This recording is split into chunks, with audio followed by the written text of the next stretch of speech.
helping visitors find their way to film locations and other magical places. The Harry Potter brand is very lucrative, and J.K. and her publishers have been involved in a number of copyright cases to stop others from exploiting it, such as suing New York's Daily News for publishing extracts from the Order of the Phoenix before its official release. A health food store had inadvertently put the novels out early, and the newspaper had got its hands on a copy. In England, an enterprising burglar snatched 7,000 copies before the release date, in the hope of selling them back on the black market. In 2008, Warner Brothers and J.K. took US publisher RDR Books to court in order to block the publication of a 400-page reference book written by Stephen Vander Ark. The judge ruled that the Harry Potter's lexicon would breach copyright, and the publisher was forced to abandon the project. J.K. found the process grueling. It gives me no pleasure to take legal action, but I'm here today because I feel very strongly about an issue that affects many more people than just me.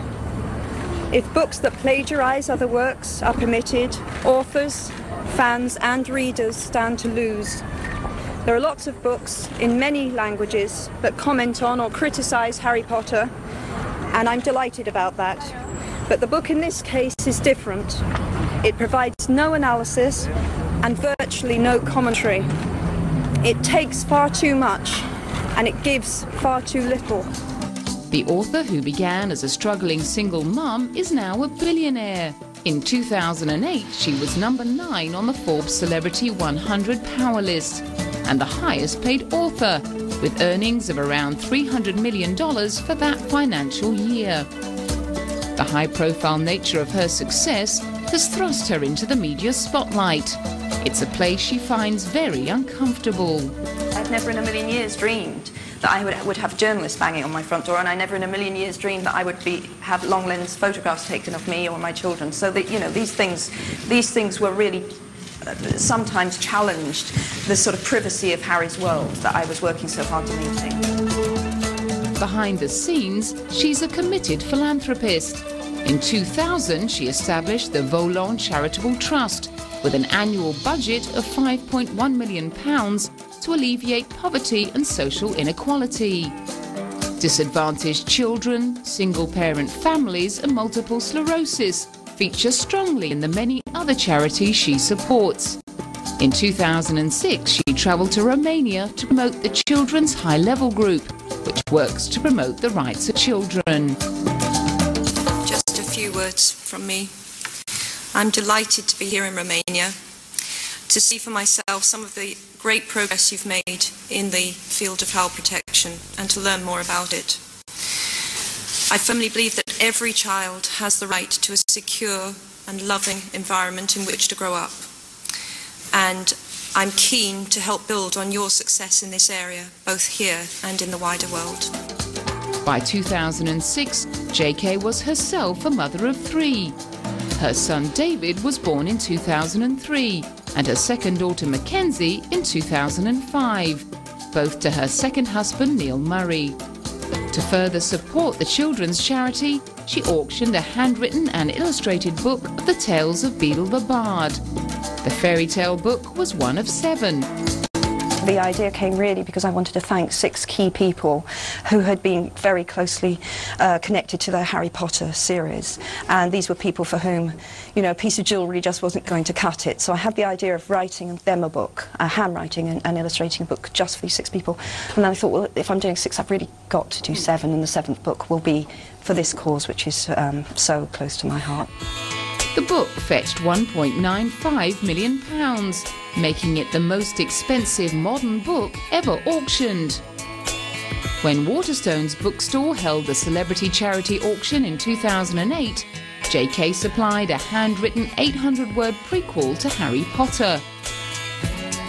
It fetched £25,000, with the money going to PEN, a charity which champions freedom of expression and dyslexia action.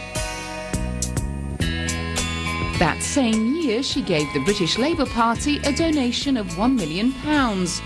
commenting that the opposing Conservative Party discriminated against poor working parents. Harry Potter books have won many awards, and J.K. has received a number of honorary degrees, including one from Harvard University in 2008, where she addressed the graduating students.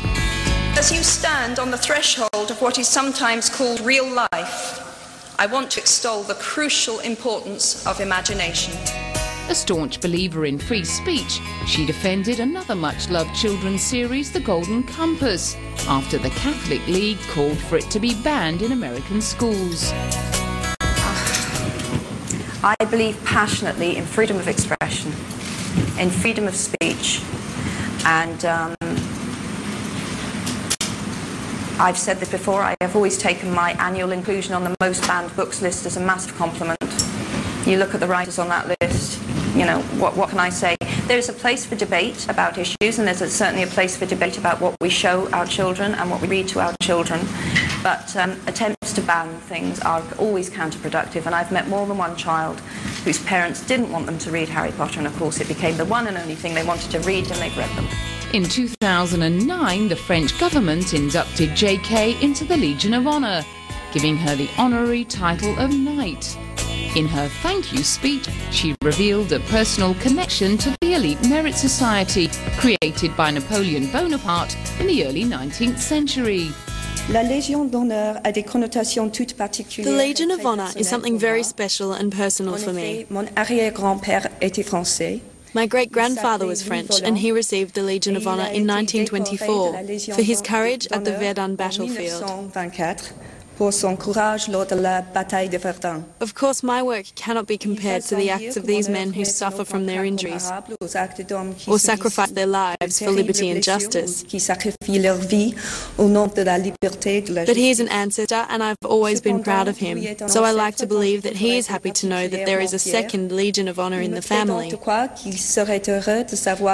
And the books written by his great-granddaughter are very well appreciated in the country of his birth. Ont été source de plaisir dans son pays natal.